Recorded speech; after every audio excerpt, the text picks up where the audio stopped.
organización en la que trabajas y que dejadme compartir en primer lugar mi emoción y mi alegría de poder estar aquí y con tanta gente con la que hemos compartido pues, muchos momentos importantes, ¿de acuerdo?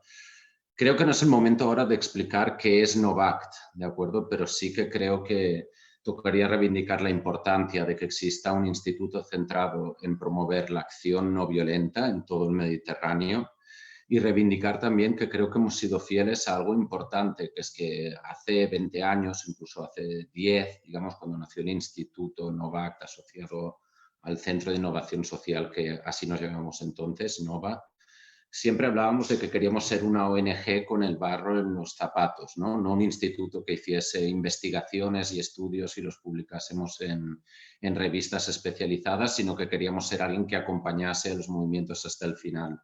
Es algo que recordamos a menudo y que siento que no, bueno, en lo que no hemos cambiado tanto, me gustaría pensar que no ha sido así. Además de los 20 años, dejadme recordar algo más. Hoy hace 10 años de que Muhammad Bouazizi, un joven vendedor ambulante en Túnez, se quemó intentando reivindicar como una última acción desesperada la situación a la que hacía frente. Y como sabéis, esta acción inició todas las revoluciones árabes. Yo creo que es importante decirlo porque en una combinación muy potente de lo que pasó entonces, donde había un intento de revolución en Grecia contra la Troika y al mismo tiempo se organizaba el 15M, yo creo que todo eso estableció una cadena de valores que de alguna forma incluso hizo que Novact sea lo que es hoy, digamos, ¿no? Y yo creo que reivindicar eso y celebrar este acto a 20 años, digamos, de la muerte de Muhammad Bouazizi me parece especialmente importante. Y en contraposición, digamos, con estos valores, yo también creo que es importante recordar que este año cumplimos 25 años del proceso de Barcelona, ¿vale? Quizá algo más oscuro, más técnico, que se conoce mucho menos, pero sí que quiero recordar que los estados hace 25 años se comprometieron a intentar establecer una serie de alianzas entre el norte y el sur del Mediterráneo y que 25 años después, pues aquí estamos, ¿no? En un mar que cada vez es más fuente de genocidios y menos de relaciones, ¿vale? Con este espíritu hemos planteado este acto. Queríamos hacer una primera parte donde dos de las personas de la organización más expertas en materia de no violencia pues querían profundizar sobre qué concepto de no violencia queremos defender y proponemos desde Novact, Thais y Martí, luego Simonetta les presentará. En la segunda parte queríamos reflexionar sobre el actual estado de derechos humanos en el Mediterráneo con Ricard García Vilanova, que además de amigo, fotógrafo, bueno, yo creo que nos planteará una visión muy real de la situación que tenemos, ¿de acuerdo? Y cómo está impactando el COVID-19 en el contexto de derechos humanos y sobre todo en lugares de ocupación. Y en tercer lugar, queremos dar la voz a todos los movimientos de resistencia civil, de defensoras y defensores de derechos humanos que actúan desde Palestina, Sáhara y desde Cataluña. Muchísimas gracias por estar aquí, muchísima alegría de estar con todas vosotras, ¿de acuerdo? Muy bien, gracias Luca por esta visión bastante amplia de todo lo que vamos a hacer hoy. Empezamos con el Mediterráneo hoy, con la lucha no violenta, que es de donde partimos. Y nos lo van a presentar Thais Bonilla. Thais es comunicadora para la transformación social en derechos humanos. Desde el 2012 trabaja en Novact. Inicialmente como responsable de comunicación del instituto y poco a poco fue especializándose en la defensa de las personas defensoras de derechos humanos y en el acompañamiento de los movimientos sociales, dejando así la comunicación para pasar a ser la responsable de la línea de apoyo a movimientos de resistencia civil no violenta de Novact. Y Martí Olivella, que la mayoría de vosotros conocéis muy bien, es del primer grupo encarcelado de objetores de conciencia al servicio militar y cofundador, exdirector y expresidente de Nova Novact. Dejo la palabra en sus manos.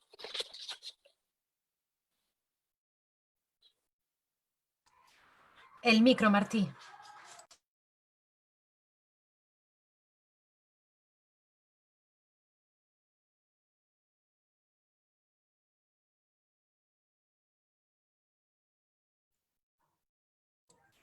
Martí, necessitem que actives el micro. Exacte, no t'hem escoltat. Ara sí, ara sí. No, doncs és un honor poder participar en aquest acte commemoratiu i sabeu que podeu seguir la conversa en castellà, en espanyol o en anglès. Compartirem amb la Thaís un PowerPoint en el qual intentem sintetitzar molt breument alguns dels elements claus del que entenem de la lluita no violenta. Llavors,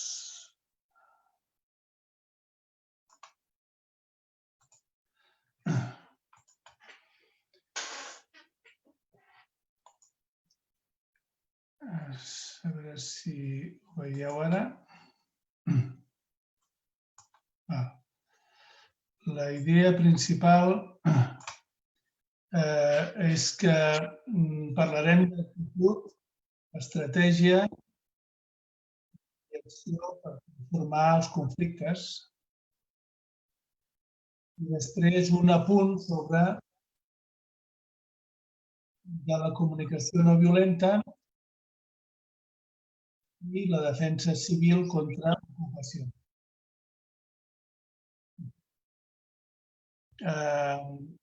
No és cap doctrina, no és cap pensament tancat. Com deia Gonzalo Arias, la no violència a l'estat espanyol, sempre tots som aprenents de no violents.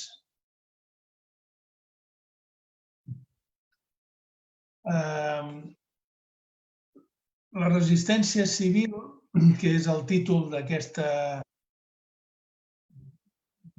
seminari, vol dir d'entrada que no és una resistència militar. Per això en diem civil. Però, com totes les resistències, poden ser no violentes, però també la resistència francesa contra l'ocupació nazi era una resistència civil. Per què diem això? Perquè a vegades ens costa parlar de no violència perquè sembla que vulgui dir no acció, no passivitat. Estem tan infiltrats de la cultura de la violència quan diem no violència vol dir no fer res.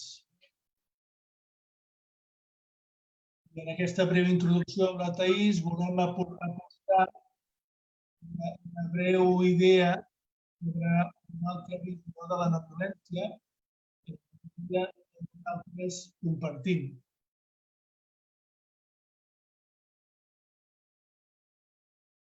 Per tant, no hauríem de tenir por d'assumir que apostem per una lluita civil no violenta. A diferència d'una lluita militar violenta.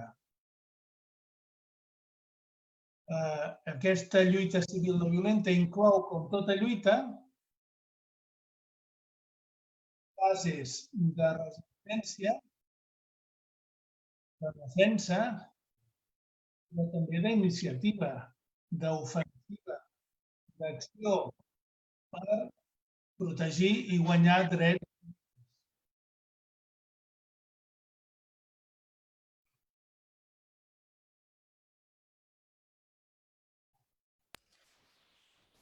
Gràcies, A partir d'aquí, Martí. crec que la Thaís... Sí, de fet, no t'allunyes massa del micro perquè jo tinc la sensació que en alguns moments t'hem anat perdent en el so, llavors perquè en les properes... Sí, perquè no t'allunyes massa, sí que seguim així la presentació i el diàleg. Jo seré menys endreçada segurament en la meva exposició que el Martí i en algun moment veureu que segurament me'n vaig una mica de la slide que estem compartint. És un plaer estar aquí amb totes vosaltres i que Novact em permeti estar aquí en representació de l'equip que formem part i que estem dia a dia trencant-nos les banyes perquè la feina que fem a Novact funcioni. Jo de primeres volia llegir un text que el propi Martí Olivella va escriure a un llibre que és Alliberem-nos de la violència i la passivitat, que té molt a veure amb el que ens estava dient prèviament el Martí. Ell diu, a una persona lluitadora armada, és a dir, a un soldat, li cal un dur i llarg entrenament psíquic, físic i tècnic, tant personal com d'equip, per arriscar la vida i aprendre a matar. L'obediència és l'actitud que garanteix la imprescindible disciplina i les armes són el mitjà que li donen seguretat. A una persona lluitadora no violenta, necessita un entrenament encara més exigent, perquè la imprescindible disciplina parteix de la convicció i de la conjunció de l'equip i la seguretat depèn de l'assumpció voluntària, emocional i corporal dels riscos, previstos o no, que comporta l'acció. I amb això, a mi m'agrada molt sempre aquest paràgraf perquè m'obre molt l'oportunitat de parlar tant de les actituds, de l'estratègia i de les accions de la lluita no violenta. Perquè sempre pensem que la lluita no violenta és aquesta passivitat que Martí comentava abans, que no és un pacifisme pacífic, sinó que realment conflictua, realment tensiona, realment és estratègic, no passa perquè sí. I en això crec que la no violència ens planteja un repte i una filosofia, que és aquest repte d'aconseguir que aquells principis que hem identificat com a essencials en la nostra concepció del món i que aquesta concepció del món la construïm molt a través de la narració de la nostra pròpia història, de les nostres resistències, d'allò que hem viscut, de les opressions dels nostres territoris, que tot això es vegi reflectit també en les nostres accions.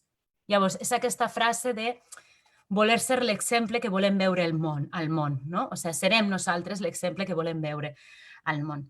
Llavors, l'estratègia no violenta, o almenys jo crec com l'entenem molt, es forma majoritàriament a través de fer-nos preguntes col·lectivament, afavorint també inclús respostes creatives, però que neixen d'una posada en comú. És a dir, hi ha molt el comú, la comunitat, el col·lectiu. I aquesta actitud que tens quan estàs propiciant aquesta estratègia és una actitud molt també de compartir emocions i sentiments, de compartir inquietuds, dubtes, vivències, i inclús també de crear grups d'afinitat amb els que et senteixis segur i segura per passar a l'acció, i també aquesta perspectiva interseccional, perquè si sabem una cosa és que la no violència ens integra, en Palestina li diuen resistència popular de tothom, és més inclusiva que la violència, de fet, però sempre ens falta tenir aquesta perspectiva interseccional que el feminisme en molts moments ens ha portat també inclús a la lluita no violenta, que és entendre inclús que hi ha companyes que no podran estar en primera línia d'acció, però que igual estan en la rereguarda, o companys que per la seva situació irregular al país en el que vivim no poden passar a l'acció o fer una acció de desobediència civil de la mateixa manera que les persones que estan de manera regular als nostres països. Llavors, això la no violència ens ho permet, perquè activa també aquesta consciència de tothom, totes les persones que participen són importants, estiguin o no en la primera línia d'acció, i això és bàsic. I en això vull també nomenar així breument, que això seria la següent diapositiva, Martí, si vols passar-la, com es vincula tot això amb les estratègies, amb les tècniques, perquè la no violència té unes fases, que és l'acció no violenta, aquesta lluita no violenta, té unes fases que es vinculen amb l'anàlisi de context que fem, en el que estem treballant, també amb l'anàlisi dels poders, tant el poder que nosaltres tenim juntes, com el poder que volem derrocar, perquè és el que està propiciant aquesta injustícia. I llavors tenim unes fases que està bé conèixer-les, saber-les, integrar-les, perquè segons el context o segons el poder podem seleccionar una o una altra o podem anar escalant d'alguna manera aquesta tensió no violenta. O sigui, perquè recordem, la no violència no defuig el conflicte està ahí. El que defuig és la violència. No volem la violència, però volem saber enfrontar els conflictes des d'altre lloc. Llavors, la primera fase és aquesta de diàleg i negociació, que ha d'estar sempre en qualsevol lluita, no? I que és l'eina també més senzilla, però que no sempre funciona perquè han d'haver dos parts per poder dialogar i per poder negociar, però sempre l'hem de tenir present. Després la de denunciar les injustícies, que us semblarà algo molt simple, però que és molt important, perquè al final és mostrar la veritat, val? O sigui, i que és molt important i que a més es pot vincular amb accions també que facin que aquesta veritat, que aquesta injustícia, aquest fer públic, aquest denunciar es faci de manera creativa i crida molt més l'atenció. Llavors, ahí està. Després tenim també la no cooperació, que és quan ja no hi ha prou en fer accions de denúncia o ja no és suficient que la gent sigui conscient o que aquest poder sigui conscient del que està fent. El que fem és impedir que aquesta injustícia es mantingui. Què passa? Que aquí analitzem molt també la col·laboració que nosaltres tenim amb aquesta injustícia, perquè sovint les injustícies en què ens envolten estan molt arrelades en nosaltres mateixes o som inclús part de l'engranatge que les fa possibles. No? Llavors, aquí podríem parlar des de les vagues, negar-se a fer alguna cosa, la no col·laboració, la interposició, el boicot, fins i tot, en alguns casos, el sabotatge no violent, no? d'algunes eines. Després, passaríem ja, quan aquesta no cooperació és legal, està dins de les vies legals, passaríem a la desobediència civil, que és ja negar-se col·lectivament a col·laborar amb lleis que són injustes i, òbviament, aquí tenim també temes legals que evidentment, estàs incomplint lleis, llavors hi ha penes de presó a les que te pots enfrontar, és a dir, la no violència també té unes conseqüències, d'acord? I després, com sempre, i a mi m'agrada sempre acabar molt amb això, la creació d'alternatives. Si la no violència és important és perquè proposa i diu hi ha altres maneres de fer les coses, no només a l'hora inclús de lluitar-les, sinó també de construir-les de nou. Llavors, com a persones que creiem en l'estratègia no violenta i en la lluita no violenta, el que hem de fer sobretot és demostrar que és possible. Una, perquè s'allunyem d'aquestes injustícies i generem una alternativa més justa per a tothom, en una justícia global, o perquè realment demostrem als poders, ei, sí que es pot fer, i es pot fer d'una altra manera i funciona. Llavors, això jo crec que així breument i superràpid és com donar algunes passades. No sé si tenim molts minuts més perquè anem de bòlit, però jo, si vols, Martí, et passaria ja la paraula, perquè el que jo tenia després són algunes accions que hem anat recollint en els últims anys que Novact treballem en l'àrea euromediterrània, recollint tota la tradició de lluita no violenta de Palestina, amb els comitès populars i a la Unió de Comitès de Dones Palestines, tot el treball que es fa també a Europa d'accions, sobretot de defensa del territori actualment, que s'estan donant i sobretot també recordar en algun moment l'1 d'octubre a Catalunya, que crec que va ser una gran acció no violenta. Llavors, jo crec que et passo a tu i si ens dona temps entrem més en això en profunditat i si no, doncs no passa res, ja hi haurà més moments. Molt bé, moltes gràcies. I sobre els diferents tipus d'accions, de diàleg, d'anuncis, d'audiència, podeu anar escrivint en el xat exemples de coses que heu viscut o que coneixeu, molt significatives perquè la gent puguem entendre les diferents fases de la violenta. Després ho recollirem i quan la gent pugui veure el vídeo mirarem de explicar-vos molt de tot el fil. Martí, em comenten que és millor que et poses cascos perquè no t'estem sentint.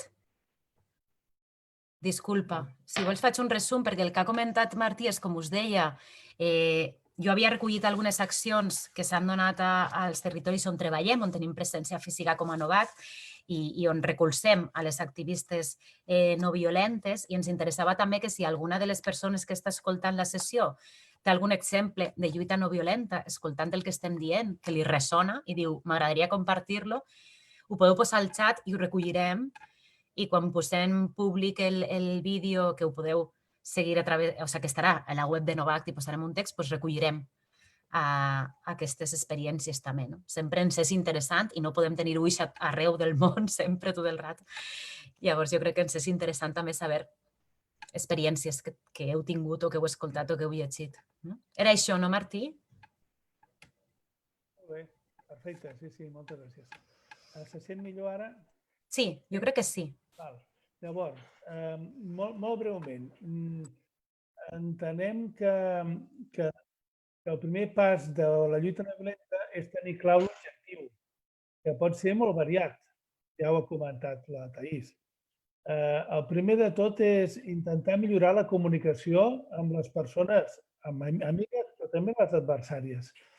Moltes vegades construïm lluites a partir de malentesos o a partir de patrons que hem rebut d'educació de naixença i abans de començar a entendre la posició de l'altre ja ens comencem a barallar, no? Òbviament que un dels objectius clars és defensar els drets vulnerats, un altre és lluitar per aconseguir nous drets, un altre defensar-se d'agressions o d'explotacions de tot ordre, de domini. I, per últim, que no és menor en el context en el qual ara parlarem, doncs és alliberar-nos d'ocupacions, no? D'ocupacions militars dels nostres territoris, dels nostres països. El segon pas seria entendre que els conflictes, com diu la Taís, són inevitables, fins i tot potser desitjables, perquè ens fan sortir de la nostra visió petita del món en la qual només ens han ensenyat a veure una petita parcel·la. Per tant, no es tracta d'evitar o prevenir els conflictes, sinó es tracta de prevenir i evitar les violències que aquests conflictes poden generar. Es tracta de fer-los emergir, de posar-los sobre la taula per contribuir a transformar-los. Una de les eines molt interessants, que ara només alguns ja coneixeu, però és la comunicació no violenta. Es tracta d'intentar comprendre el cor dels conflictes i obrir la porta a la seva transformació. Té 4 elements molt fàcils de dir, molt difícils de viure. El primer és que quan tenim una dificultat amb algú o amb algun grup o també amb els companys i sobretot aprendre-ho amb els companys, no? Que a vegades ens compliquen les lluites perquè no ens entenem entre nosaltres. El primer de tot és observar i descriure el fet que ens afecta sense jutjar la persona que el fa. Distingir entre fet i persona, distingir entre la violència i el violent. El segon és reconèixer les emocions que em provoca les emocions que les provoca a mi. I aquestes emocions, com a tercer pas, és què ens estan dient de quines necessitats insatisfetes tenim jo, que també m'ajudarà a entendre la de l'altre. I per últim, fer una petició concreta que l'altre pot rebutjar, no? No pot ser una petició forçada amb una pistola, no? Això, quan es practica a fons, fins i tot en grups, en zones conflictives, ajuda a obrir camins molt interessants. Com tota la vida, no hi ha res miraculós, però la paciència i la intel·ligència pot començar abans de la denúncia i abans de la recuperació de la intel·ligència, intentar aquesta primera fase d'un diàleg empàtic, no? De fet, en diuen comunicació empàtica, no? Que també és un valor feminista molt important, no? I per anar acabant, fixeu-vos que hem parlat de comunicació no violenta a la defensa civil contra ocupacions. Ara ens col·loquem a l'altra banda, no? La resistència i la defensa no violenta contra violacions de drets,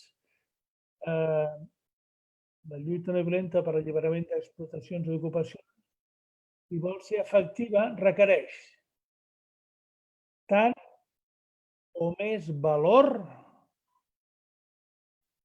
Com deia Gandhi, la no violència és de gent valenta, perquè no tens cap arma a la mà que pensis que et protegirà. Ets tu, la teva actitud davant del conflicte, com tu afrontes la violència de l'altre. Per tant, cal tant o més valor que els que practiquen la lluita violenta. I també, per tant, cal entrenament, organització, disciplina, perseverança i estratègia, que tots són elements que esperem de la lluita violenta i d'aquells que s'hi preparen, i en canvi sembla que nosaltres fent una mani un dia no ha funcionat la nostra lluita, tornem cap a casa i diem la lluita no violenta no serveix de res. El dia que posem tant valor a entrenament, organització, recursos i temps com amb la lluita violenta, doncs potser tindrem possibilitat de comparar-lo, no? I per acabar-nos, no podem quedar-nos només en l'estudi del conflicte, ni que és molt important. I en l'intent de diàleg, si aquest no és possible, i en la denúncia. Ens cal organitzar campanyes amb accions molt ben preparades d'aquesta no cooperació, de desobediència, de creació, fins a aconseguir poder parlar per trobar una solució. Aquestes són 4 pinzellades del que ens ha semblat que podíem compartir amb vosaltres. Sabent això, que estem experimentant amb una nova via per afrontar les relacions humanes, polítiques, socials, en la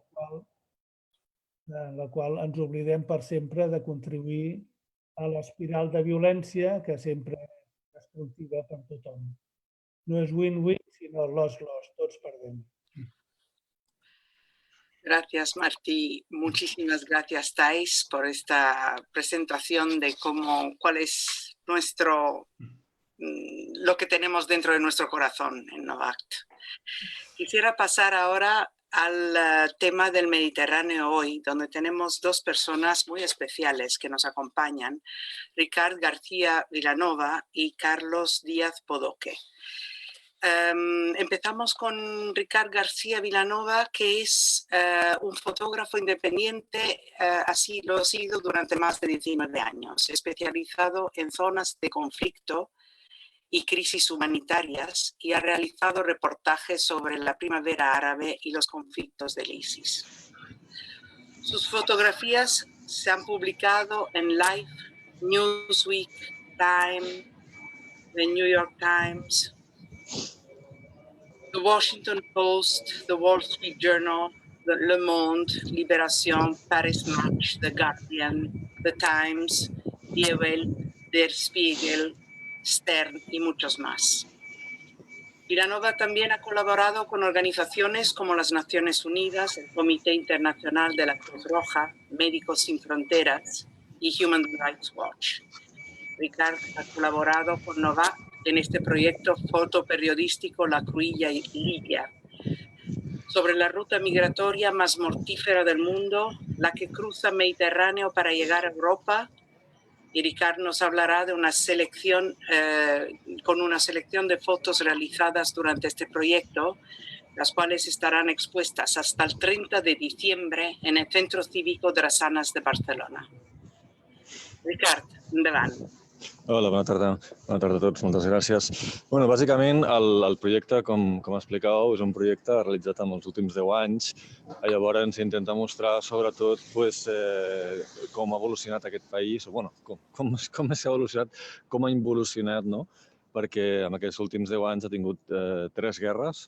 Actualment encara una d'elles està present, està vigent, i això ha marcat, evidentment, que sigui un país que a dia d'avui és la porta d'entrada d'Europa encara, no? És cert que ara tota la ruta de Canàries està prenent molta força, però Líbia encara segueix sent una de les principals zones per on passa tota la ruta aquesta, que diguem que entra per Agadez i després arriba a Sabha, no? El projecte, bàsicament, es basa en 3 aspectes. El primer, que és terra i mar. És un recull, diguem, de context, sobretot de situacions que s'han donat dintre d'aquest país, a lo que són les presons i a lo que són els rescats, que van començar el primer rescat. També hi ha fotos aquí, amb aquest recull d'imatges del 2014, de quan va començar Metges Sense Fronteres a fer aquest primer vaixell, que va ser operatiu al Mediterrani. La segona part, diguem, és el context geopolític, on hi ha les 3 guerres. La primera del 2011, que va ser dintre del marc de la primavera àrab. La segona va començar el 2014, quan va haver-hi aquests 2 governs que actualment encara estan vigents, una a Trípoli i l'altra Tobruk.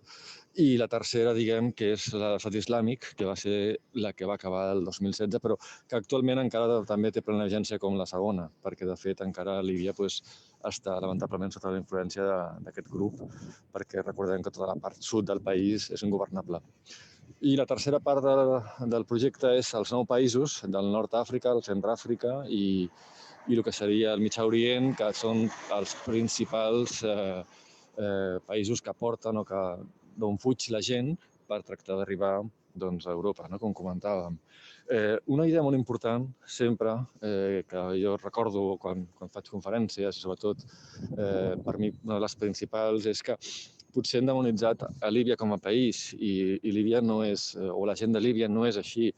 O sigui, realment, les històries que expliquen tots aquests refugiats o aquests immigrants que rescaten el Mediterrani són certes, òbviament, però també hi ha una part de Líbia que no es coneix perquè pràcticament no es té accés, perquè pràcticament ningú arriba, que és la que ja, diguem, que funciona dintre d'una certa normalitat, perquè no oblidem que Líbia és un país que torna a existir, o té una estabilitat política latent, que és la que els immigrants, els refugiats, tenen negocis propis o treballen, diguem, en determinades zones, com pot ser Zuara, Trípoli, Misrata, o sigui, és usual anar a Misrata, per exemple, i veure refugiats immigrants que tenen botigues, de telèfons o de roba. O, per exemple, gent a Zuara que està esperant, o a Trípoli que està esperant per treballar a la construcció. Tota aquesta part no s'ha explicat mai, perquè sempre el que ens arriba és aquesta segona, que és tota aquesta massa de gent que tracta d'arribar a Europa a través de la porta aquesta d'entrada que deia que és la porta de Sabha, i a partir d'aquí el que succeeix és que, clar, des del moment que fan això, en els seus països d'origen, entren en unes màfies que, evidentment, són les que després fan tota aquesta tracta d'éssers humans i totes aquestes històries inhumanes que ens arriben quan són rescatats els vaixells. Dit això, jo volia ensenyar-vos una mica la selecció de fotos que hi ha aquí. La primera, ara estic veient que ja estem a la tercera. No sé si pots tirar la primera, Clara. Perfecte. Jo us volia mostrar una miqueta, la primera imatge és per ensenyar-vos el tipus d'embarcació que utilitzen. O sigui, normalment hi ha aquest tipus de vaixells o de petites barques de goma que són el 80%, després també és cert que moltes vegades utilitzen embarcacions de fusta. I, de fet, com podeu veure, és inviable arribar a fer una ruta de 3 dies amb aquest tipus d'embarcacions, només que hi hagi una mica de mala mar o que hi hagi qualsevol circumstància climatològica adversa, evidentment això s'enfonsa i, òbviament, tota la gent mora, perquè moltes vegades ni tan sols les armilles que porten són armilles que floten. La segona imatge és justament per evidenciar, aquesta de la mà, per evidenciar aquesta fragilitat. Aquesta és una embarcació de fusta, però si veieu, jo vaig fer la foto des de l'aigua, estava a l'aigua quan vaig fer aquesta imatge, però tota l'onada va cobrir tota la part superior de la barca, de tal forma que es va quedar només el braç que estava demanant ajuda. També és per evidenciar una mica que, a pesar que aquestes embarcacions són molt més resistents que les altres, òbviament no deixen també de ser embarcacions fràgils perquè estem per insistir a travessies inassumibles de 3 dies. La següent imatge, aquesta pertany als primers rescats que va fer Metges Sense Fronteres, el 2014, si no recordo malament, a principis. I aquí és la desesperació, sobretot, d'aquells primers viatges, de la gent que, un cop veien els vaixells de rescat, tractaven de saltar sí o sí a les embarcacions que feien el trasllat des d'aquesta embarcació a la nau mare, que en aquell cas era el Dignity, el vaixell Dignity. La quarta imatge, aquesta el mateix, és una imatge que mostra tot el dramatisme de la travessia. Recordem que moltes vegades estaven 2 dies o 3 inclús a la deriva, els que aconseguien realment.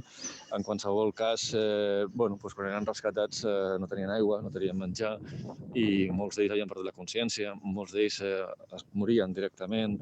Llavors, intentar reflexar sobretot totes aquestes condicions que es veuen sotmeses quan fan aquest tipus de viatges. I aquesta d'aquí, concretament, és d'un nen somalí, la primera missió que va fer l'ONG Open Arms, I concretament aquesta missió va ser en aquest sentit molt colpidora perquè van ser una petita barca de persones somalís que van rescatar i recordo que al cap de 3 hores de fer aquest rescat després ja va vindre un temporal de 37 nusos que òbviament hagués fet que totes aquelles persones haguessin mort. O sigui, sí, realment aquí es mostra la fragilitat amb aquesta imatge de les persones rescatades a dintre del vaixell i després el fet que 3 hores després hi hagués aquest temporal que evidentemente hagués acabat amb la vida de totes aquelles persones. Ricardo, tenemos 2 minutos más. Sí, ya me voy brevemente. 2 imatges més que, aquesta mostra són de Largos, tant una com l'altra. Una és quan són rescatats i la següent és quan estan arribant a Itàlia. La felicitat aquesta que m'ensenyen aquí no és real perquè la veritat el que succeeix aquí és que quan ells arriben a Itàlia després els fitxen i els passen a camps de detenció. Llavors ells pensen que realment han arribat al final del seu viatge, però el que no saben és que segurament seran repatriats a la volta d'un any o 2 anys quan les autoritats ho considerin, perquè ells molts dels països tenen tractes d'extradició directa. I les últimes 2 imatges ja per tancar són 2 imatges que pertanyen a centres d'atenció a Líbia. Aquest concretament està fet a Trípoli. Això és una organització, és com una espècie d'unitat que lluita contra el tràfic d'immigració il·legal, antilegal, del propi govern libi. En aquest cas està feta quan més o menys tenia estabilitat just abans de l'última guerra i el que feien era intentar atendre els traficants de persones. En aquest cas, recordo que era una persona nigeriana que estava operant des de Líbia fent el tràfic de persones que provenien de diferents països. O sigui, les cèl·lules d'aquestes, recordem que són cèl·lules formades per diferents persones que inclús estan en altres països, inclús a Europa, que operen en diferents nacionalitats. I l'última imatge és un dels centres de detenció que tenen, on el qual es veu un moment de relax, que estan menjant, que tenen un pati i les condicions són diverses. Hi ha centres que evidentment tenen condicions més lamentables que altres i aquí es veu una miqueta el recull de tot el que és aquest viatge de totes aquestes persones. Doncs ja. Ricardo, agradecemos muchísimo. Recuerdo que tu exposición estará allí hasta el 30 de diciembre en el Centre Cívic de las Sanas de Barcelona y que una imagen vale 1000 palabras. O sea que te agradezco muchísimo que estés aquí con nosotros hoy. A vosotros. Carlos Díaz Bodoque es licenciado en Criminología e Historia y máster en Relaciones Internacionales. Es vinculado al Observatorio de Derechos Humanos y trabaja con el Shock Monitor como investigador desde el 2017 y participa en varios proyectos sobre privatización de la seguridad, ciberseguridad, control y vigilancia y la relación del mundo corporativo con respecto a los derechos humanos. Nos presentará el informe Voces desde el confinamiento y la ocupación, el impacto de la crisis del COVID-19 en los territorios ocupados palestinos y en el Sáhara Occidental. Este informe pretende analizar el impacto de la crisis sanitaria en el conjunto de derechos de la población local saharaui y palestina que vive bajo ocupación militar. Para llevar a cabo este análisis se ha contado con los testimonios de activistas y actores sociales clave del Sáhara Occidental ocupado y de los campos de refugiados de Argelia, así como con los territorios ocupados palestinos para poder obtener información de primera mano y explicar al mundo su situación actual. Carlos, a ti la palabra. Tienes 8 minutos. D'acord, molt bona tarda a tots i totes. Estic intentant posar la càmera i l'administrador a veure si ho pot canviar perquè així almenys ens puguem veure les cares. Primer de tot, agrair a l'estar aquí. És un honor estar representant a l'ODE, al Shock i a tot l'equip de recerca i parlar sobretot de la feina que s'ha fet tots aquests mesos gràcies a les persones que estan a terreny, que m'han ajudat molt a l'hora d'aconseguir els contactes, com el Mahfoud a la qüestió del Sàhara i la Maria a la qüestió de Palestina. També parlar una mica de conceptualització de l'informe, que és un informe una mica diferent perquè volíem comptar amb veus de terreny i posar cara i ulls a les persones que estan a terreny patint les conseqüències de la crisi sanitària del Covid-19 i com aquesta, ara ho explicarem una mica més, doncs ha servit com a justificació perquè els drets humans i les llibertats fonamentals continuïn sent vulnerades. Tinc la sort d'haver parlat durant la realització d'aquesta investigació amb persones de terreny, de Sàhara i Palestina. Al Sàhara hem parlat amb Mohamed Mayara, activista i membre d'Equip Mèdia, amb Mina Bali, activista també saharaui, i amb Minetu Larabàs, que és la secretària general de la Unió de Dones Saharauis. En el cas dels territoris ocupats palestins hem pogut parlar amb Badi Zweig, que crec que està aquí veient-nos i escoltant-nos i li dono una abraçada molt carinyosa, i amb Suhail Taha, que és membre d'Adamir, l'organització que defensa els drets humans dels presos i preses palestines. Com bé ha dit la Simona, l'objectiu de l'informe era recollir una mica les veus i testimonis de Palestina al Sàhara i posar-los en un recull d'idees i de dades per explicar una mica com la pandèmia, com la crisi sanitària, d'alguna manera ha afectat encara més a la situació de la població civil al Sàhara i a Palestina. Sí que hem d'avisar igualment que el marc temporal de l'informe, tot i que es presenta ara al desembre, només va fins al setembre, és a dir, no recull les últimes situacions que s'han donat en dos territoris que, com sabeu totes, han estat de gran importància les últimes setmanes, sobretot a nivell militar al Marroc i a Israel en tota la situació que s'ha donat amb les eleccions de Donald Trump, etc. Una mica el que volíem fer amb aquest informe era parlar una mica de l'impacte diferenciador que ha tingut el Covid-19 a l'hora d'utilitzar-lo com una eina per reforçar el sistema d'opressió i colonial existent als territoris del Sàhara i a Palestina. Aquesta crisi del Covid-19 està clar que ha aguditzat les desigualtats, ja per si evidents amb les polítiques neoliberals, però que encara més s'han vist reforçades per aquestes polítiques sanitàries amagades en un àmbit sanitari que realment ha afectat a llibertats fonamentals. Amb aquest etern debat, ja no ara de seguretat versus llibertat, sinó seguretat versus salut, que estem veient actualment. Aquesta crisi creiem que s'ha utilitzat per instaurar un nou model de seguretat globalitzat, que és el que nosaltres entenem com un món d'hipervigilància o vigilància massiva.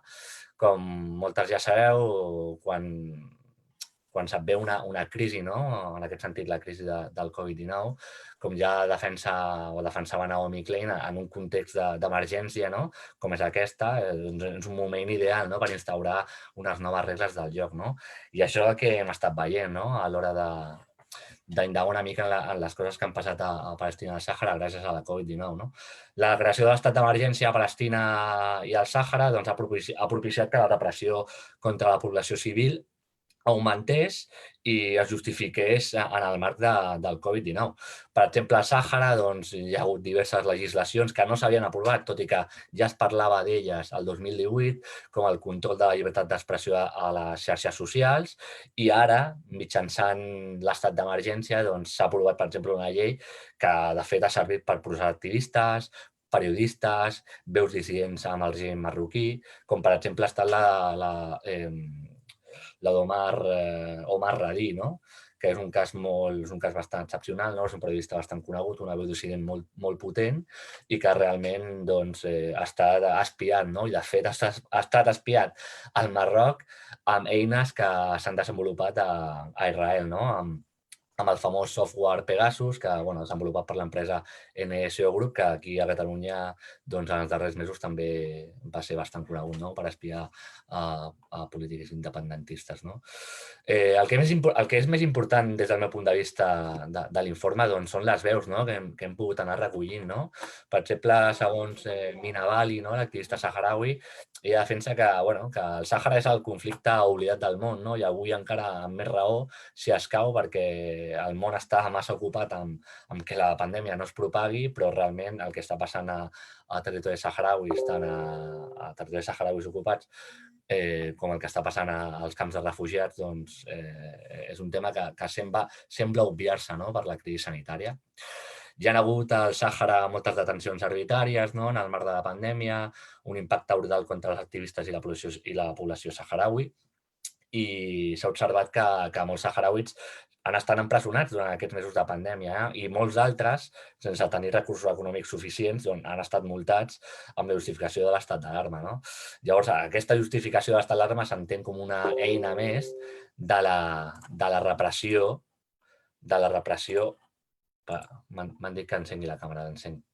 Perfecte, perdoneu, pensava que s'havia encès. És una eina més de la repressió contra activistes, periodistes i veus dissidents que fa el règim marroquí.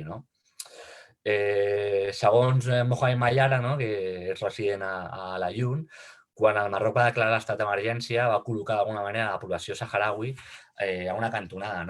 Els van impedir circular lliurement, però al mateix temps que no podien moure's del seu territori, la maquinària econòmica magrebí funcionava perfectament. És a dir, es seguia transportant el ciment cap als territoris ocupats, es seguia pescant el peix a aigües saharauis i es continuava l'espoli de recursos naturals. Llavors, en aquest sentit, l'espoli de recursos naturals no tenia cap tipus de restricció, però el de llibertat de moviments de la població saharaui sí.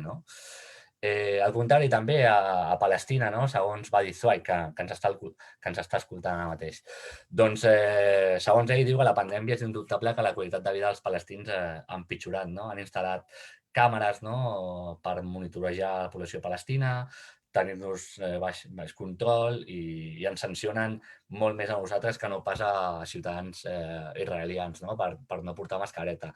Llavors, aquesta justificació de la Covid-19 i les accions que s'estan portant a terme no deixen de ser una discriminació contínua altra vegada contra la població palestina, una altra forma d'humiliar i de castigar. De fet, a Palestina és molt interessant perquè durant el context de la Covid-19 l'estat israelí ha mantingut i ha augmentat les seves polítiques de demolició de vivendes i d'infraestructures palestines.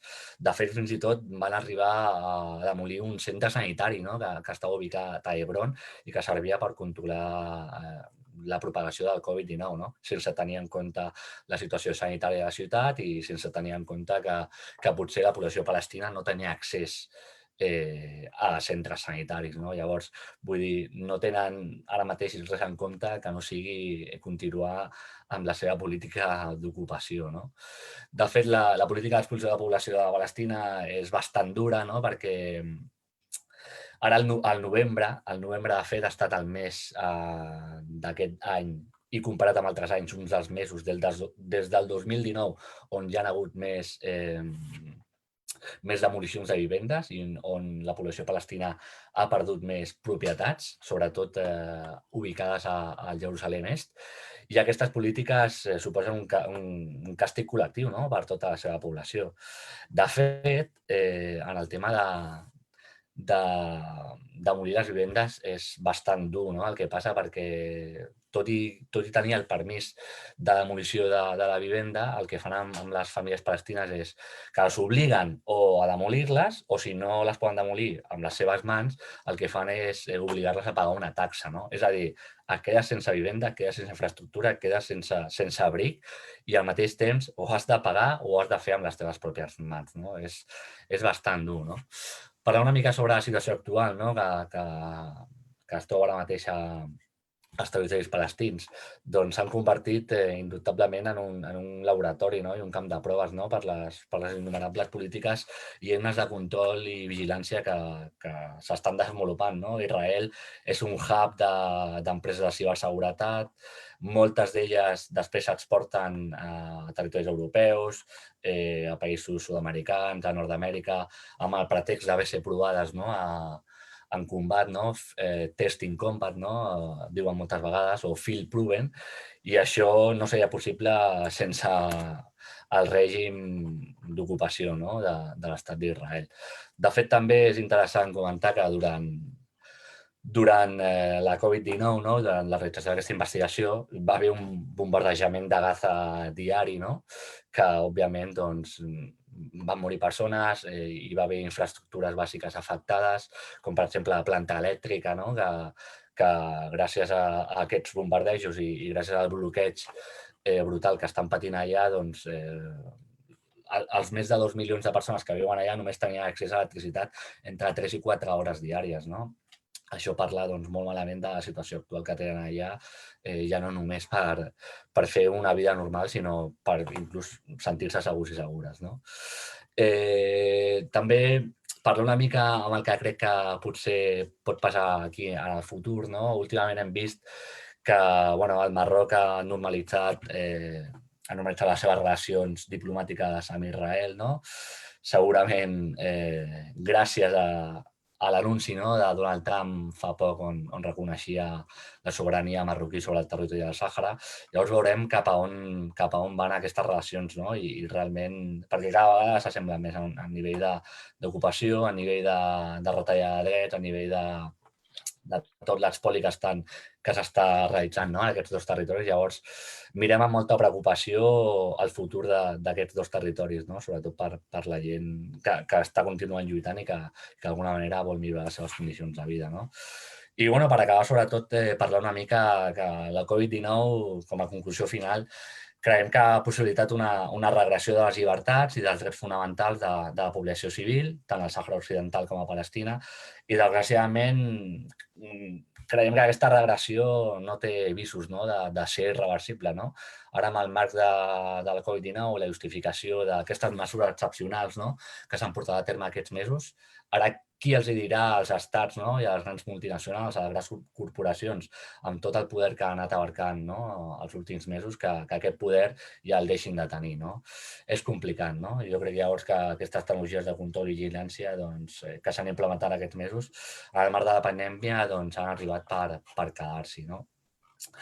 I només comentar una última cosa. En el marc de la immigració que tenim dels països del nord d'Àfrica ara cap al sud de la península, que avui he llegit una notícia molt dura, que avui són 10 anys de la cremada a l'Obonso a Tunísia, i avui, de fet, ha passat el mateix amb un jove a Dakhla, al Sàhara Occidental, amb un jove que s'ha cremat amb 15 anys perquè s'havia sentit estafat per les màfies, perquè pensava que l'ajudarien a venir cap aquí, cap a l'estat espanyol, i no ha estat així, i s'ha cremat. Això parla molt malament de la situació que estan tenint avui dia, i crec que aquests espais són necessaris perquè això pugui a poc canviar. Moltes gràcies. Te agradezco muchísimo, Carlos. Es un trabajo, el apoyo que damos donde vamos es tan importante como el hacer presente aquí lo que está pasando. Y agradezco muchísimo tu intervención en este sentido. Quisiera cerrar esta sección y abrir la sección del Mediterráneo hoy. Y empezamos por las intervenciones desde Palestina, donde tenemos un proyecto particular de Novact de prevención de violencias extremistas en Palestina y con todos nuestros partners, Al-Marsad, la Escuela de Circo Palestino. Y aquí tenemos tanto Firas Heber, cofundador e investigador de Al-Marsad, específicamente, que trabaja en el monitoreo de políticas sociales y económicas, y Mohamed Rabah, director ejecutivo de Palestinian Circus School. Empezamos por Firas Heber. La palabra is yours, the word is yours. We're looking forward to hearing what you have to tell about what we are doing all together. Thank you. Thank you for hosting me, and thank you for hosting this important webinar on civil resistance to transfer the Mediterranean. Let me start by saying salam from Palestine, where we've been under long and lasting occupation since 100 years to now. And as Carlos was referring before, now with every occupation there is resistance for liberation. But the Israeli occupation adopt violence as a tactic and as a strategy to stop us from resisting and stop us from living. And violence is taking place in different ways, including explicit violence illustrated in the beginning of the Israeli colonization, with massacres, with the devastation of whole villages. These policies, including abuse, arrests, and other policies that the Palestinian people are subject as well as the indirect violence used by the Israeli occupation, aiming to impose control over the land and population of the Palestinians. It's clear for us that the Israeli colonial occupation is using different policies, violent policies against the Palestinians. But there is some kind of also difference in dealing with different areas.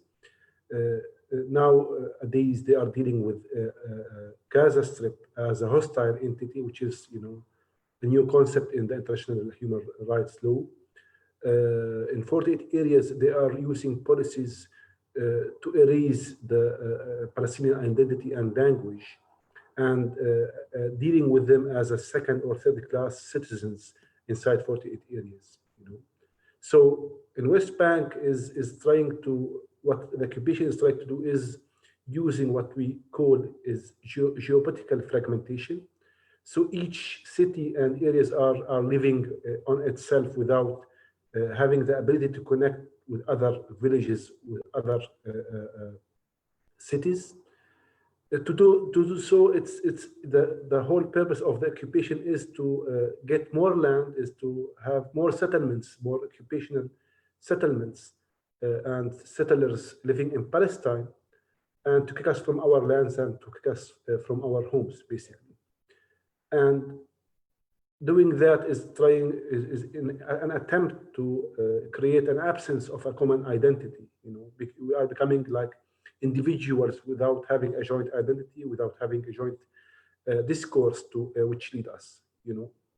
But speaking about the colonial strategies against the Palestinian territories, you can see there is like the attempt in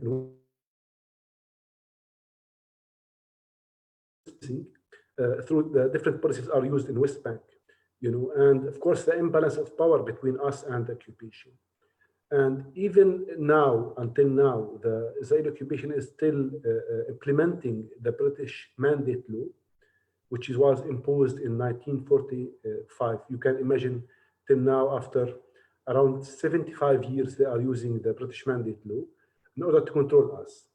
In West Bank, using the term hostile entity, is trying to get rid of Gaza Strip and not be responsible. Although the occupation is controlling, the electricity, the water, the population records, the sea, the taxes, everything basically, and the borders. But in addition to the destruction of the hospitals and ambulances, in Gaza Strip, which is, more worsening the situation, like health situation in Gaza, they are blocking the entry of drugs and blocking treatment. Gaza Strip experiences in the 15th years of Israeli military blockade, which resulted thousands of deaths and tens of thousands of injuries, during the 3 wars against Gaza, and making around 60% of the Palestinians there is living under poverty line. Water has become unsuitable for drinking, leading to the loss of the health and well-being of the Palestinian. Not to mention the supply of power for just 4 hours. This is forcing hospitals to postpone a number of medical operations. Talking about 48 areas, basically there is like now 2 kinds of law. One is for the Israeli Jewish, and one is for the Palestinian living inside 48 area who has basically Israeli passports. But based on percentage, 54% of the Palestinian families living inside 48 areas are living under extreme poverty, while only 14% of the Israeli Jewish families are living under the poverty line. You can see that like there is like 40% extra of us living under the poverty, which means that the whole system is creating the huge inequalities and gaps between the Palestinians, But also there is some kind of discriminatory laws are being imposed against the Palestinian, including laws relating to prisoners, which related to the hunger strike prisoners, forced eating laws, the non-documentation of investigation, which encourage basically, unauthorized investigative techniques, prison laws for minors suspected of terrorist crimes, like terrorist crimes means basically throwing a stone, and which gives them the right to put him in prison for many, many years. But also there is I will not go, dealing with all the laws, but there's also laws connected to the popular Palestinian movement, basically, which, sentence any Palestinians between 5 to 20 years only to throw a stone in an attempt to prevent any kind of popular Palestinian movement against the occupation, And there is many, I will skip those laws.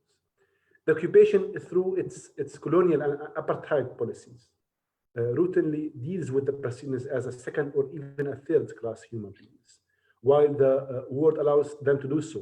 And for all of this, we need to have a strong Palestinian social movement. So what we are aspiring to build now in Palestine to face the occupation is to build a strong Palestinian social movement. So don't be under the illusion that the occupation is now the only major challenge for facing the Palestinians. We have also the establishment of the Palestinian Authority came less than 3 decades ago in order to add another stress, whereas the policies implemented by this Palestinian Authority were structured to promote neoliberalism and the ideology of the free market. And this was on the expense of the steadfastness of the Palestinian people, basically, And this is another layer now we are facing, basically. And the PA, after receiving, I would say, hundreds of millions hundreds of billions of dollars, until now was not able to create basic services to Palestinians, decent services to Palestinians, including the health, education, and social protection. But we know that for long decades, the Palestinian has practiced several different ways of social and political organization, building political parties, unions, universities, and organizations to resist the occupation, and building the BLO to articulate the Palestinian demands for liberation and independence freedom. During the first Intifada in 1987, there was the widespread participation in a major social movement, which achieved a great deal, including establishing institutions to provide care and service in a number of fields. Nowadays, and this year was, even harder with. Sorry, Firas. Sorry, excuse me. Could you get a bit closer to the microphone? Just the translators asked this to us. Thank you. Yes. Great. So even one more minute. Okay, this year was even harder with the Trump administration. Thank God he's now out of the office, but he was giving unconditional support to the occupation, and putting a huge pressure on Palestinians in order to accept any kind of deal. So to face that, we need to establish this social movement, the Palestinian social movement, supported by a global solidarity and a global from different kind of actors and movement and NGOs and political parties and trade unions. This political parties should be working or dealing with 2 things.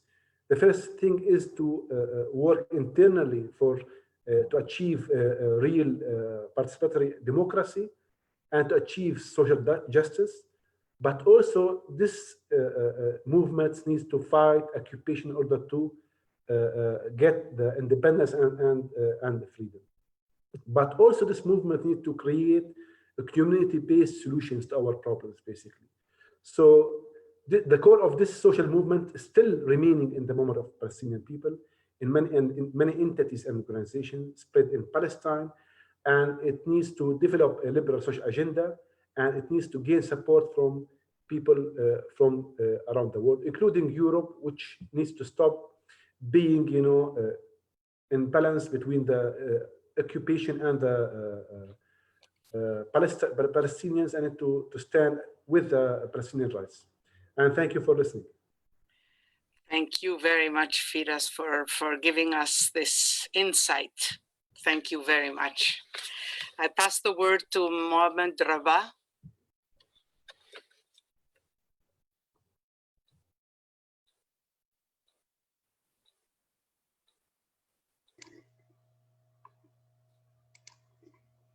Hello. Welcome. Hello, everybody. Thanks for having me today for this webinar. And can we see you? Yeah, I want to start my video. Okay, perfect. You have 8 minutes. Thank you. And the translation works? I hope so, yes. I think if you go slowly, it will be simpler for them. I will do my best. Thank you. Okay, let's start.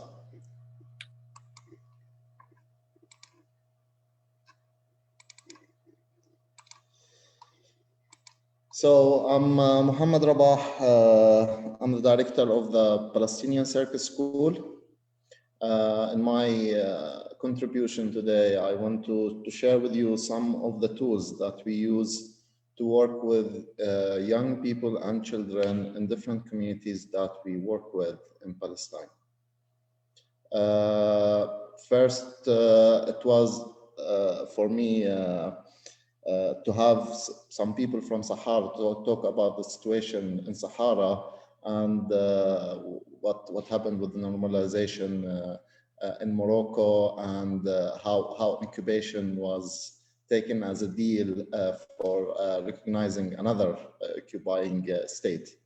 In Palestine, we have been under occupation for more than 72 years, and we have been in different kind of peace processes and different kind of struggles when it comes to non-violent and violent and negotiation and all of this. But in the community level, we are also trying to build our own community movements and popular education using different tools. And since the 70s and the 80s, there was use of performing art as a tool to bring people together and to create solidarity and to share the values of the community. For this, we use the dabka and which is the Palestinian traditional dance. Then there was also the music performances and also the theater. These are the main three deep-rooted performing art in Palestine that was used to bring the community values. In 2006, the Palestinian Circus School was founded, and the idea was to bring a contemporary circus. So it is not a circus with animals, and it is a circus that tried to promote a human ability to come together and work together.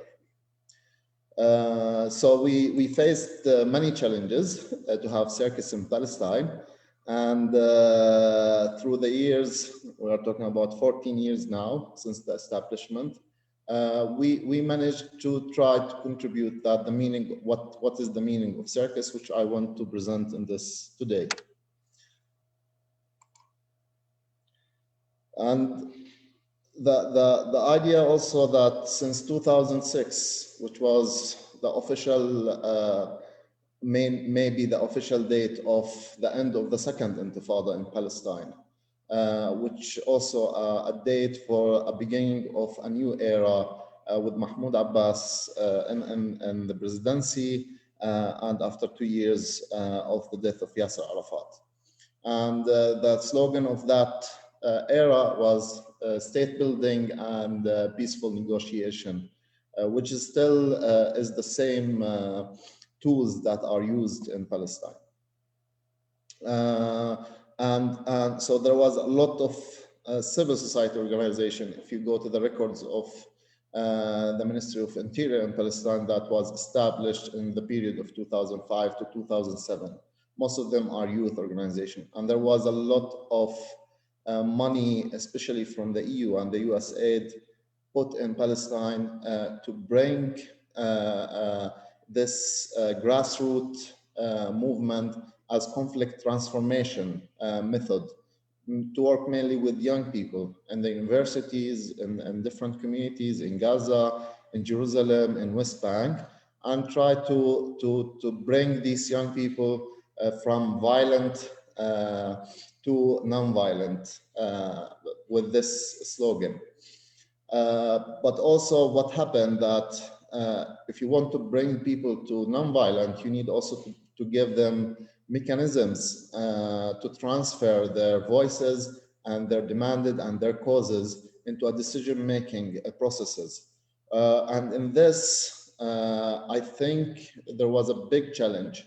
You need a democratic system and elections. And after 1 year, in 2007, we have the division between Hamas and Fatah, which led to a complete separate administration for Gaza and West Bank to complete the division caused by the Israeli occupation.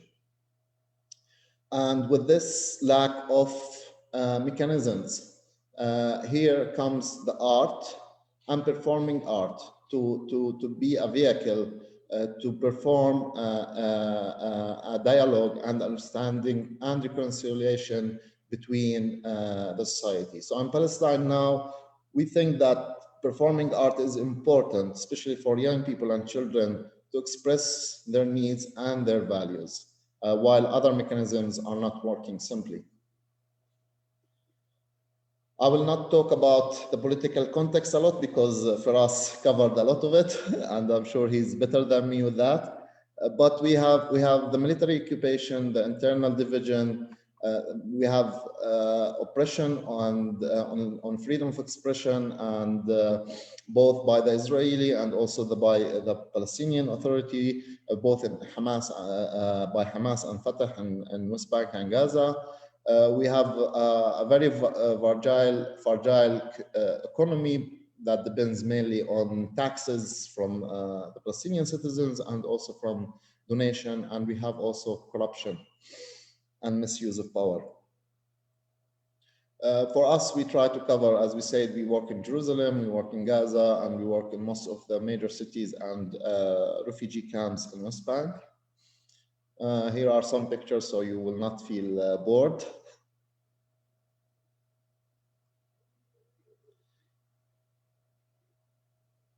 So to come and talk about our target group, which are mainly youth and children in West Bank and Gaza, including Jerusalem, we are talking about 45% of the population in Palestine are from 0 to 18 and 23% from 18 to 29, which is a huge percentage. So we have a lot of young people.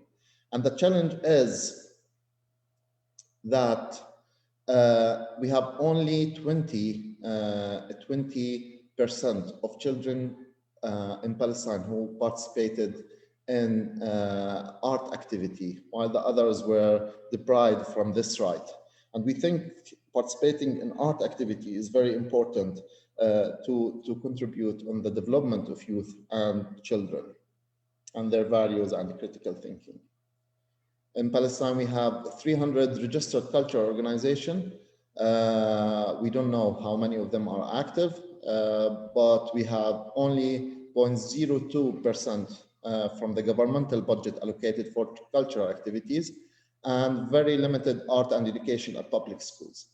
And we think that there is not much support from the government for art and culture, both in the system and also in the civil society to support it. And most of the governmental budget goes for other, especially for security budgets, which is around 32% if I'm correct. So within this, we try to use the concept of social circus as an innovation for performing art. We want to do a social intervention to create a positive social change. Our pillars that we want to use social circus to develop solidarity, which is necessarily for Foundation for Democratic Youth. We want people to also to learn how to work together, to practice the values of trust, tolerance, equality, and play different roles and use their creativity when you live under siege and under a lot of limitations, especially for young people. We invest on the idea that everybody is equal and we provide the same services for everyone. When it comes to, we are aware that there are two different conflicts that we work with. Especially for young people, there are the internal conflicts, which are the conflicts between what you learned as a young person and what different struggles with your identity and what you inherited from the society. And then you have conflicts with the others, others who have different identity and who can have different interests than you. So we try to promote the values of critical thinking, freedom of expression, tolerance, diversity, equality, equity, solidarity, participation, good citizenship, and more. And for this, the first value we want to work with is on the personal level. We believe that conflict transformation and non-violent start from the person and to have the internal peace within yourself, and then to know how to work with others, and then this can be transferred into a political action. The youth work and social work are very connected, and there are many different approaches toward youth work, and I want to explain here a bit about it and how different governments are using different approaches. The services and luxury approach, in this approach, they look at the youth that they only need services, they need education, they need clubs to spend their free time. The formation approach, where governments and policies toward youth is trying to form how young people think. And this approach is very common when you have the military service, which happen in Israel. Youth are problematic approach, where you think that youth are a problem and you need to fix them. And if you think about youth that they have unemployment, they have drug problems, they are using violence, they are throwing stones, we need to fix that. And this is another approach. Youth development approach, where you design programs to develop the capacities of young people. And the challenge with this approach that you build the capacity and then youth are not participating in really using these capacities. The positive social youth development approach, which is the interlink between social circus and youth work and our methodology of work, that youth participate in the planning, capacity building, and also taking the action. And they are not the problem, they are contributor to solve the problems in the societies. So how we do that? We have groups of children and youth, 250 kids and youth on an annual basis. Every group have one class every week. So they come to us or we go to them every week. Every group is around 15 to 20. Then these youth develop over the years. So they are not, it's not a one-time activity and we go. We try to, unless they decide to drop out, but we study why they decided to drop out. Most of the youth that enter our activity, they enter at 7 and they leave at 18. And beside the participating in the weekly classes, they participate in performances to the community. And here comes, once they build their capacity, they decide and design and performance, and they perform this about something they feel strong about to their communities, and sometimes they tour around with these performances. They participate also, we try to provide them with youth exchanges where we think intercultural learning is very important, and this is something the Israelis is trying to put on the Palestinian youth with restrictions on travel and freedom of mobility. And we try to build our systems of child protection and mental health support system where there is lack of these systems from the government. So we try to build it with the parents by communicating with them if there is a problem, and with evaluation with the parents. So I will not be long. I will show you more pictures. These are pictures of our trainings. We're out of time already. We will have to wrap up. I'm almost finished. And then we have the artistic program. These are, we collect data by observation, by talking with the parents, and these are some of the measurements that we measure, we try to measure about cooperation between the children, how it was when they started and how it ended after 1 year, critical thinking, self-confidence, commitment for the training, and so on. So this is my contribution of how we use the concept of social circus. But again, I insist that we need a lot of work on the political level to make the value of our work have more impact, because capacity building alone is not enough. Leaving the young people with progressive thoughts is not enough. We need a collective action and collective movement toward the change. Thank you. Thank you so much, Mohammed, for telling us exactly how this can really change from the bottom upwards, the inside out, which is the basic, one of the things that we are discovering. Things cannot be done from up to down. It has to be done from down upwards. Thank you so much. Thank you. Thank you very much. We will be going forward. Adelantaremos y iremos a hablar sobre el Sáhara Occidental. Tenemos de organizaciones con las cuales trabajamos en el Sáhara, la Liga de Estudiantes y Jóvenes Saharauis en el Estado español y el Equip Media. Es Haba Mesud, es una activista saharaui que vive en Valencia, graduada en Derecho y Ciencias Políticas en Administración Pública y estudiante del máster en Abogacía. Miembro de la Liga de Estudiantes y Jóvenes Saharauis en el Estado español. Paso la palabra a ella y le pido que mantenga el tiempo a los 8 minutos que hemos avisado. Gracias, Esjaba. ¿Estás? Sí, es que no puedo iniciar el vídeo, pero bueno, supongo. ¿Ahora? Vale. Sí, ahora sí.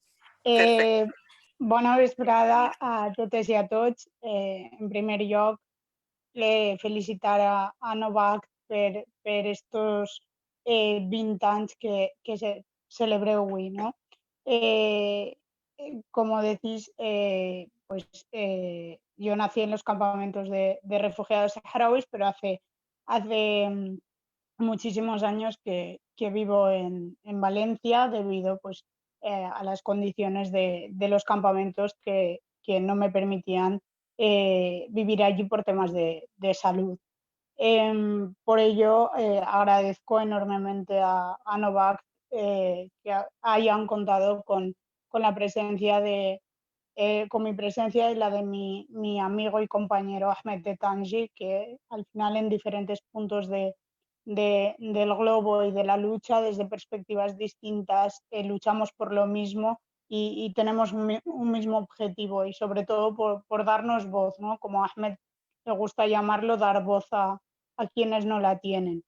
En el caso del Sáhara es tremendamente importante el papel de la sociedad civil porque desde los inicios de la ocupación la sociedad saharaui se organizó rápidamente, dando lugar a numerosas organizaciones como la Unión Nacional de Mujeres Saharauis, que ha comentado Carlos anteriormente, la UESARIO, que es la Unión de Estudiantes, la UJ-SARIO, la Liga a la que pertenezco, diferentes organizaciones por ámbito social o político, por llamarlo de alguna manera,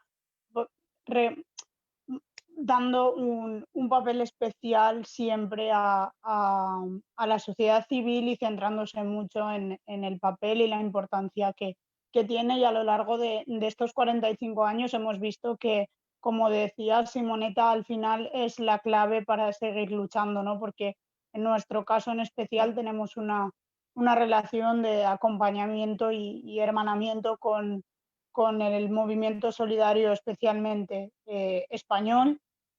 Existen infinidad de asociaciones, sobre todo, por mencionar algunas, y disculpadme por dejarme a todas prácticamente, ¿no? Pero CEA Sáhara, Novak, que tiene sede en los campamentos, infinidad de organizaciones formadas por personas que creen en la lucha de lo justo, que creen por la defensa de los intereses y del ejercicio de la autodeterminación del pueblo saharaui, y nos ayudan enormemente y nos acompañan en esta lucha, ¿no? de 45 años, desde el más absoluto respeto, como han mostrado especialmente desde los últimos acontecimientos del pasado 13 de noviembre.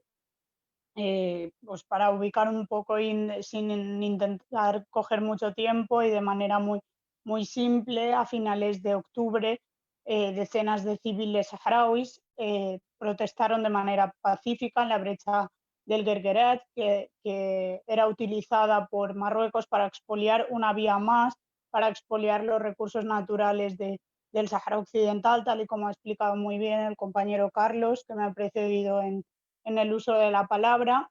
Y el 13 de noviembre de este mismo año, Marruecos, en violación flagrante del acuerdo del alto del fuego,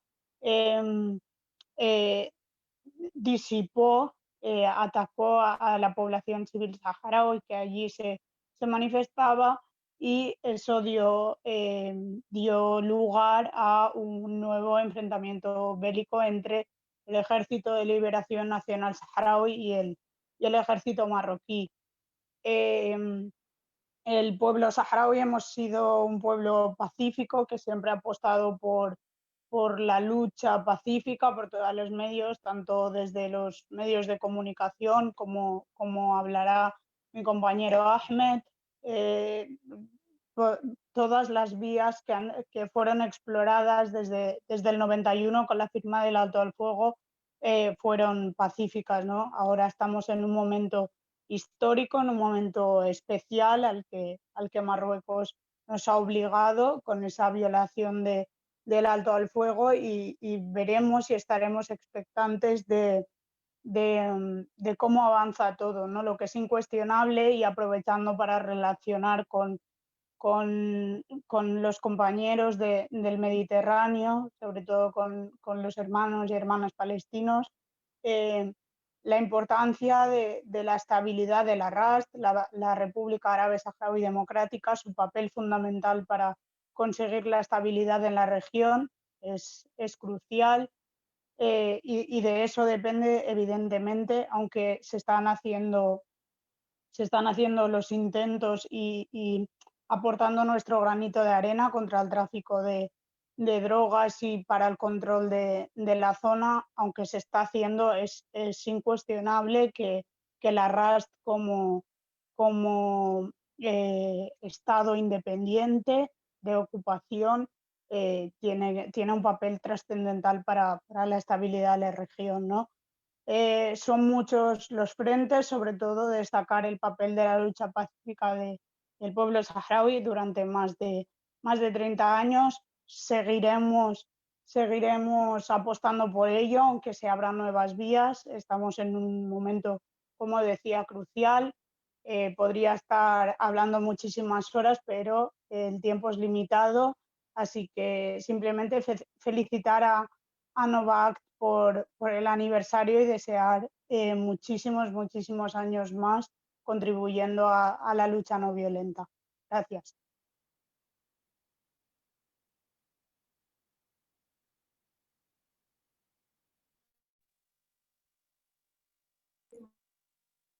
Simoneta, el micrófono, perdón. Java, te quería agradecer mucho el haber estado con nosotros y habernos aportado la importancia también de nuestro trabajo conjunto y de cómo podemos ir hacia adelante pensando en maneras similares y juntos.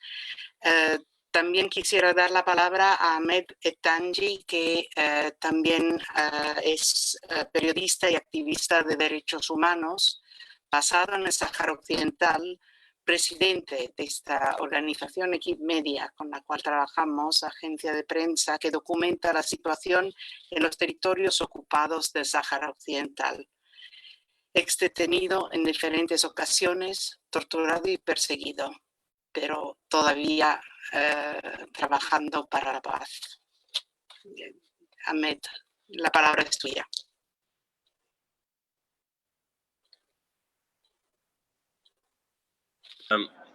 ¿Me oyes? Sí. En primer lugar, quiero dar las gracias a la organización Novact y a todas las compañeras y los compañeros de la organización por el gran trabajo que están haciendo por apoyar la lucha no violenta en el Sáhara Occidental. Y también agradecer a nuestro compañero Mahfoud Beshri por el trabajo que está haciendo, porque el trabajo de Novact hoy es necesario más que nunca, porque estamos en una guerra. Y también quiero felicitar a mi compañera y amiga querida Shaba por su intervención y por los detalles que nos ha dado. En primer lugar, los saharauis han estado durante 30 años en una lucha pacífica, haciendo manifestaciones, haciendo actividades políticas, por lo cual Marruecos no quiso escuchar a las voces pacíficas saharauis y violó los derechos humanos, violó los derechos humanos de los saharauis, intervino violentamente contra todas las manifestaciones que se han realizado en el Sáhara Occidental. Durante los 30 años no hemos registrado ninguna manifestación pacífica sin una intervención brutal de las policías marroquíes. Y a pesar de las brutalidades y la arrogancia de las fuerzas represivas marroquíes, los saharauis siguieron luchando pacíficamente, siguiendo la decisión del Frente Polisario, que es el representante legítimo del pueblo saharaui. Durante esos 30 años de violaciones de los derechos humanos, de detenciones, de torturas, de malos tratos, de allanamientos a casas, de asesinatos, de desapariciones forzosas, de muchas atrocidades en contra de los saharauis y también de lesa humanidad, porque están violando el derecho internacional humanitario, porque estamos hablando de un territorio ocupado que es el Sáhara Occidental. Durante esos 30 años, la comunidad internacional no ha escuchado a los saharauis, no ha hecho caso a los saharauis, sino han mirado hacia otro lado.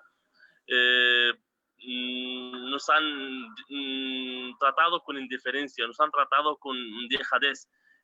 Por desgracia, hoy en día hay una lucha armada porque aquí responsabilizo a la comunidad internacional y los partidos internacionales involucrados en este conflicto, como Francia y España, por no haber colaborado ni ayudado en una solución pacífica para este conflicto. Pues desde el 13 de noviembre, tras la intervención militar marroquí en contra de los manifestantes saharauis en la brecha ilegal del Guerguerat, desde entonces el Frente Polisario ha tomado la decisión de entrar en una guerra oficial en contra del ocupante marroquí. Pues esa guerra ha estallado el 13 de noviembre porque Marruecos ha dado por roto el alto fuego después de violar el alto fuego, entrando en la brecha ilegal, atacando a civiles. Por eso hoy en día el Polisario ha tomado esa decisión y está atacando al muro de la vergüenza que separa el Sáhara Occidental, que cada día el Ministerio de Defensa sacan una parte militar donde explican los bombardeos que hicieron. Pues para nosotros, durante esa guerra, en la parte ocupada que estamos...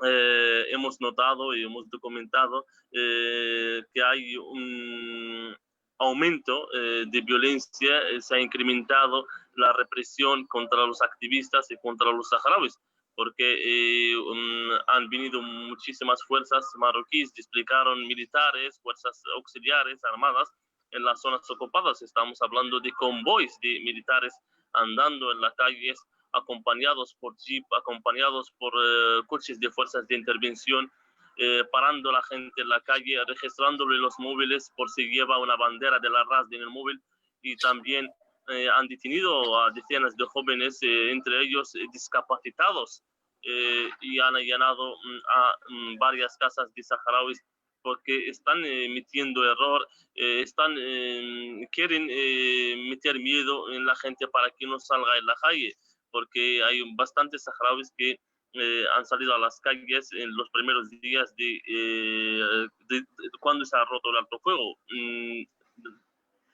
dando la bienvenida a la reanudación de la guerra. Eso puede sonar muy raro en el mundo occidental, que hay un pueblo que está dando la bienvenida a la ruptura del alto fuego, pero hay que entender que este pueblo ha estado 30 años luchando pacíficamente, esperando los compromisos de la ONU para hacer un referéndum y para aplicar una autodeterminación donde los saharauis decidan el futuro,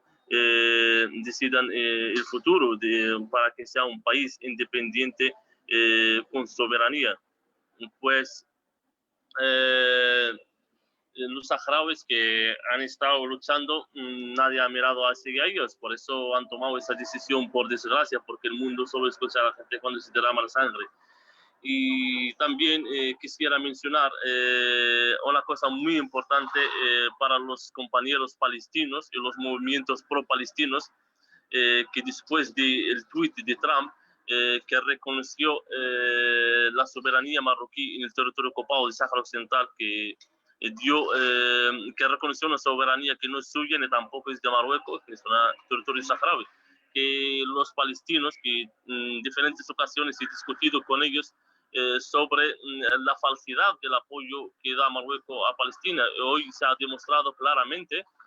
Por eso quiero lanzar un mensaje a los palestinos, a los pro-palestinos, de que hoy en día es muy importante unir los lazos de solidaridad entre el pueblo palestino y el pueblo saharaui también, que se haya una coordinación entre el movimiento pro-palestino y pro-saharaui. Y muchísimas gracias otra vez a todas y todos, y espero que no he alargado en mi intervención.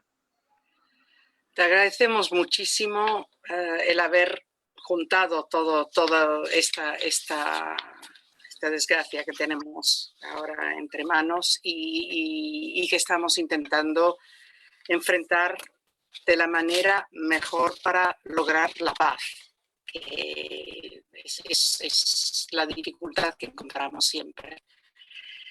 Quisiera pasar la palabra porque tenemos poco tiempo ahora, volviendo del Mediterráneo grande a Cataluña, y con una persona que senegalesa, se llama Bonbon Ndir, y es africana, activista de derechos humanos, lucha contra las prácticas tradicionales nefastas para la salud de la mujer y de las niñas, es experta en género, es mediadora sociocultural, feminista, lucha por los derechos de los inmigrantes y para su derecho al voto. Cursó el posgrado de Ciudadanía e Inclusión Social en la Diversidad por la UAG. Agente de acogida desde la perspectiva de género, promociona el sistema de autofinanciación feminista para la libertad económica de las mujeres. Y vive aquí en Barcelona, ¿cierto, Bombo? Tendrás que abrir tu eso. Hola, buenas tardes a todas y a todos. os doy las gracias de verdad para darme esta oportunidad de poder compartir con personas con tantos valores que tienen y humanidad, de lo que acabo de hablar, que me he aprendido mucho de cómo se están organizando. Gracias por el cambio en el mundo. Nosotros, como Asociación de Mujeres subsaharianas, el problema que tenemos últimamente, que no data de ahora mismo, sino hace años, desde 2006, nos encontramos de que hay muchos de nuestros niños, nuestros maridos y nuestros primos y sobrinos, y también nuestras hermanas que cogen la ruta del Mediterráneo para cruzar y venir hacia Canarias, es solamente para pasar, pero su destino no es allí, sino es más allá por la lengua, porque somos colonizados por Francia. Entonces es como una manera de pasar.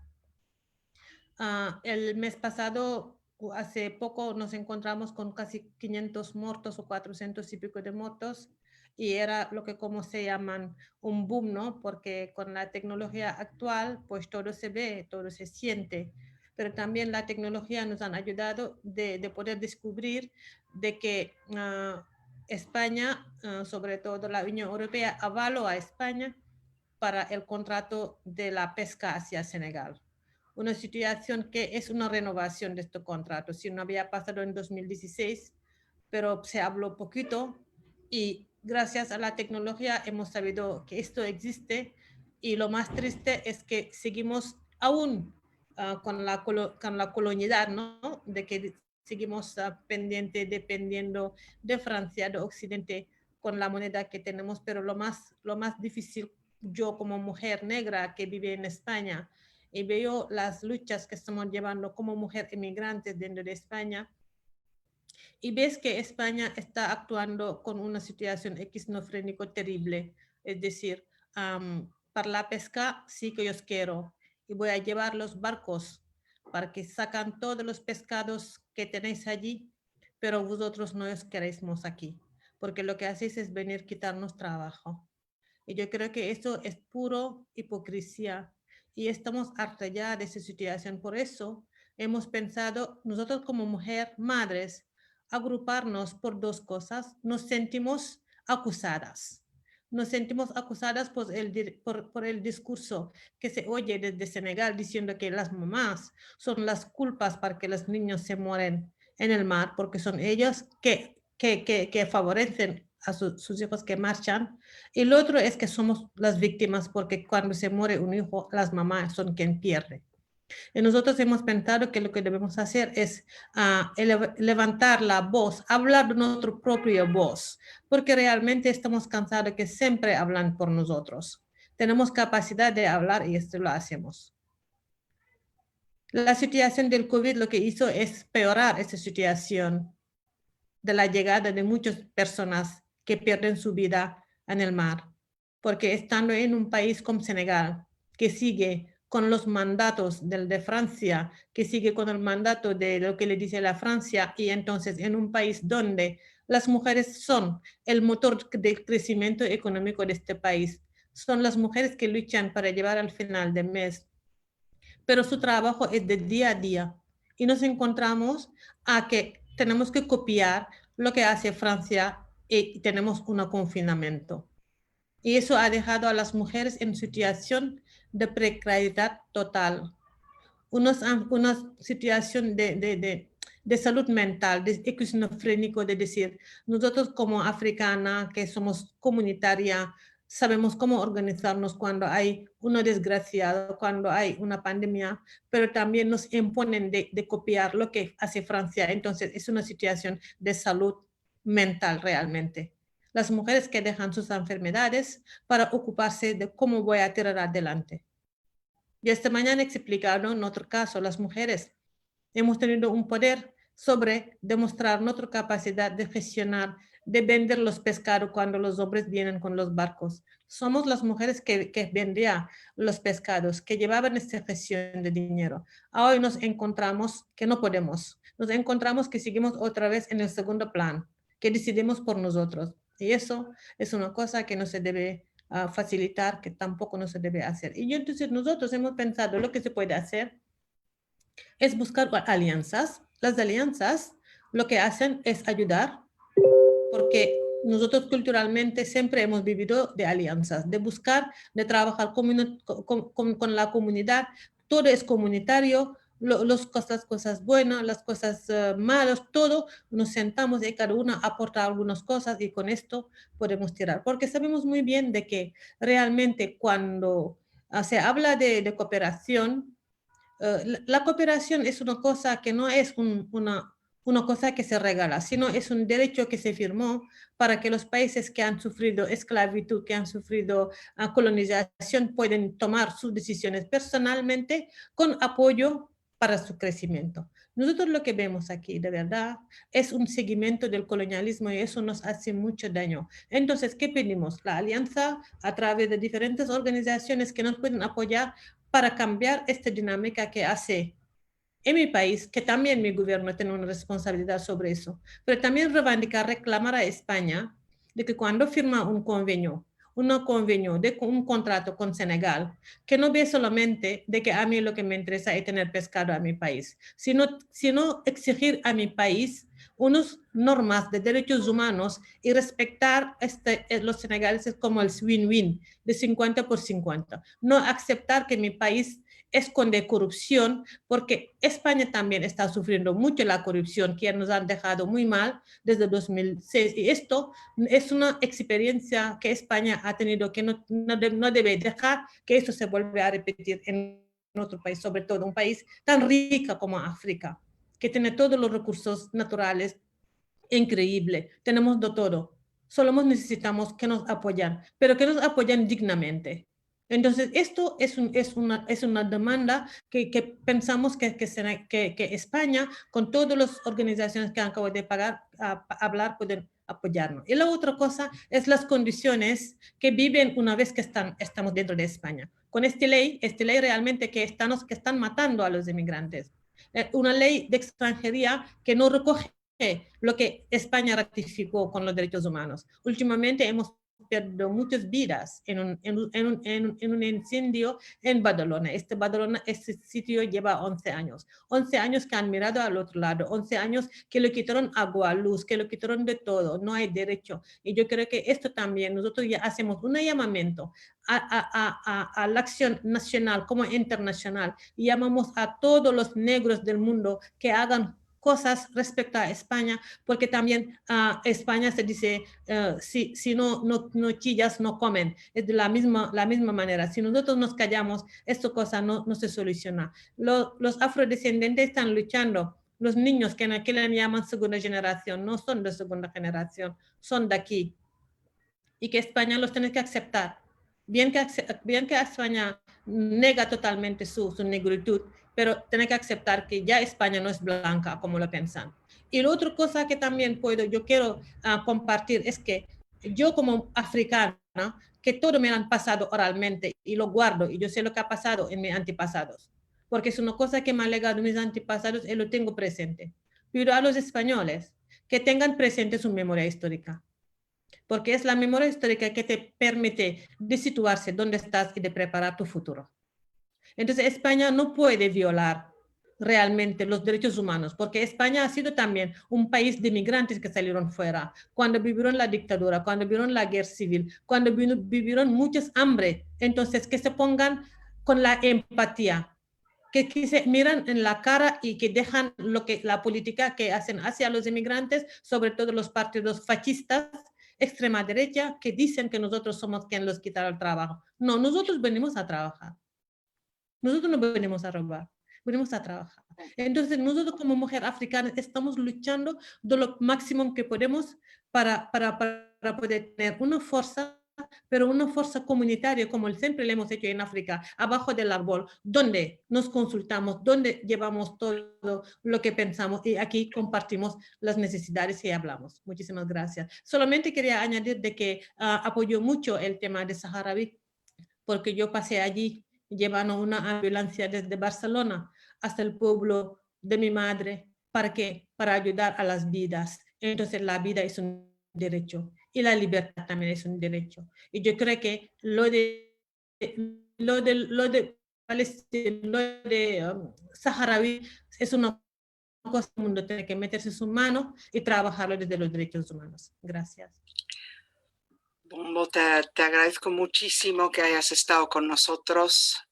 Nos llamas la atención sobre una cosa fundamental, que es la importancia de la comunidad, la importancia de empezar a trabajar entre nosotros con alianzas y maneras de estar juntos, que es lo que Novact ha hecho hasta ahora. Hubiéramos tenido que tener tiempo para hacer preguntas si alguien quería a través del chat. Como la otra opción sería que las preguntas las mandarais a Novact y entonces se recogen y se hacen contestar directamente por las personas a las cuales se querían hacer. Yo creo que no nos da tiempo más de alargarnos. Estamos abiertos desde Novact, continuamos a trabajar, a abrir, a escuchar, a estar donde se nos pide que estemos, pero también desde la no violencia activa. O sea, ahí estamos para apoyar, para compartir, para hacer alianzas y intentar que todo lo que sea el fruto de la no violencia pueda esparcirse y ser usado para realmente cambiar las cosas. Y con esto no me atrevo a decir nada más que estoy agradecidísima que nos hayáis apoyado, hayáis estado con nosotros estos últimos 20 años. Y quiero también agradecer muchísimo al equipo de Novact que ha salido afuera a buscar, a estar, a entender, a trabajar con todos los de Novact, los que han estado, los que están ahora y los que estarán, tienen esta filosofía de estar y el Mediterráneo y somos unos. Somos uno, tenemos que seguir en este camino y estamos allí para eso. Creo que Novact estarán todos de acuerdo conmigo que nació desde el trabajo, la lucha no violenta para obtener cosas y se han logrado muchas cosas y tenemos que seguir apoyando y abriéndonos y trabajando juntos. Gracias. Buenas noches. Creo que hemos levantado la mano.